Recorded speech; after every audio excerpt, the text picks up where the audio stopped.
Hello guys, आप सभी का अपने यूट्यूब चैनल कंपटीशन कंप्लीट में स्वागत है। आज हम पढ़ने वाले हैं, बहुत ही इंपॉर्टेंट टॉपिक है। चाहे आप यूपीएससी के बेस पर देख लीजिए या कोई सी जुडिशरी एग्ज़ाम, कोई से भी एग्ज़ाम, जीके से रिलेटेड जो भी एग्ज़ाम हो, attorney general of India, Hindi में जिसको बोला जाए भारत का महान्यायवादी। ठीक है ना, इसके बारे में हम पढ़ेंगे।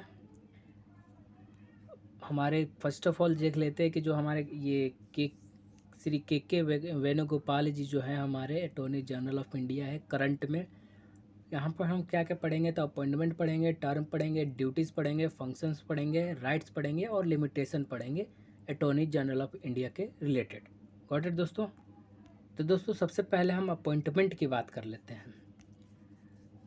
तो हमारे कॉन्स्टिट्यूशन में बताया गया है आर्टिकल अनुच्छेद 76 में कि एक ऑफिसर होगा जिसको अटॉर्नी जनरल ऑफ इंडिया कहा जाएगा, जो कि हाईएस्ट लॉ ऑफिसर होगा। ठीक है ना, इट मीन्स कि ये highest law officer of India हैं के वेणुगोपाल जी। ठीक है ना, करंट में अपॉइंटमेंट की बात करें तो 76 के अकॉर्डिंग आर्टिकल के प्रेसिडेंट के द्वारा इनकी अपॉइंटमेंट की जाती है, यानी कि ओथ एंड अफर्मेशन जो है प्रेसिडेंट राष्ट्रपति के द्वारा दिया जाता है। शॉर्ट में अटॉर्नी जनरल को एजी कहा जाता है, यानी कि अटॉर्नी जनरल। क्वालिफ़िकेशन की बात करें तो ये इंडियन सिटीजनशिप इनके पास होना चाहिए, ये इंडिया का सिटीजन होना चाहिए। इन्होंने जो है किसी भी हाई कोर्ट में 5 साल जो है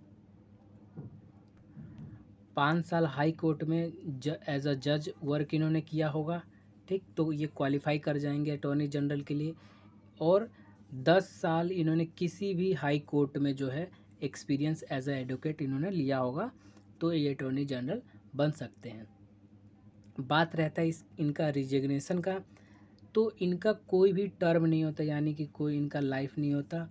इट मीन्स कि ये जब तक चाहे प्रेसिडेंट चाहे तब तक ये सर्व कर सकते हैं as a law officer of India. ठीक है ना, अगर प्रेसिडेंट चाहे तो इनको निकाल सकता है, और ये चाहे तो अपना रिजिग्नेशन डायरेक्ट प्रेसिडेंट को दे सकते हैं कि रिज़ाइन करने के लिए। ठीक, और फिर काउंसिल ऑफ मिनिस्टर जो है इनको रिप्लेस कर दिया जाएगा किसी और से।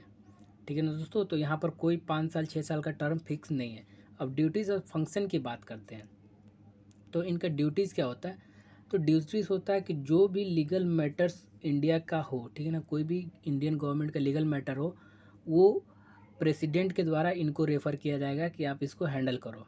ठीक, सेकेंड जो है, कोई भी लीगल मैटर प्रेसिडेंट हैंडल करेगा और असाइन करेगा कि इनको आप करो, आप अपनी ड्यूटी डिस्चार्ज करो इसे करके। मतलब किसी भी, मान के चलो कोई लॉ आता सीए एनआरसी लेके, सीए और एनआरसी कोई एक्ट बनने से पहले बिल आ गया, तो उसमें अगर लीगल कॉन्सिक्वेंसेस है, लीगल जो कुछ कॉज है, प्रो कॉन्स है, तो ये सारे चीज़ें ये हमारे जो लॉ ऑफिसर है के वेणुगोपाल या अटॉर्नी जनरल ऑफ इंडिया वो देखेंगे, प्रेसिडेंट उनको रेफ़र करेगा तो।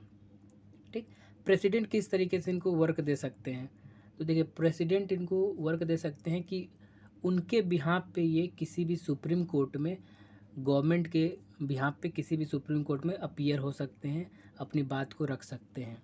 ठीक है ना, ये सुप्रीम कोर्ट में जो है अपने आप को रिप्रेजेंट कर सकते हैं इंडियन गवर्नमेंट की तरफ से, अकॉर्डिंग टू आर्टिकल 143 के। ठीक है ना, 143 के अकॉर्डिंग सुप्रीम कोर्ट में अपने आप को बिहाफ ऑफ इंडियन गवर्नमेंट के बिहाफ पे खड़ा कर सकते हैं, और कुछ भी हिदायत देना है, बताना है सुप्रीम कोर्ट को, बता सकते हैं, कोई भी केस से रिलेटेड मैटर होगा तो।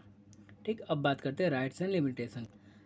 तो दोस्तों इनके राइट्स की बात करें तो बहुत इंपॉर्टेंट राइट है, जहाँ से क्वेश्चन आते हैं कि ये पार्लियामेंट के दोनों हाउसेस में कभी भी पार्टिसिपेट कर सकते हैं, कभी भी मीटिंग अटेंड कर सकते हैं, किसी भी कमेटी में ज्वाइन हो सकते हैं पार्लियामेंट के, लोकसभा और राज्यसभा के मीटिंग में। ठीक, इनको वोटिंग राइट नहीं होता, बट ये मीटिंग अटेंड कर सकते हैं, अपनी बातों को उनके सामने जाया कर सकते हैं, बता सकते हैं।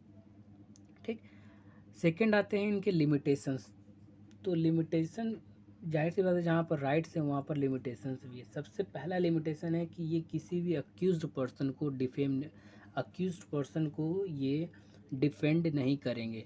इट मीन्स कि कोई भी किसी के खिलाफ अगर क्रिमिनल प्रोसीडिंग हो रहा है तो उसे ये रोकेंगे नहीं, ठीक है ना, without permission of the government of India.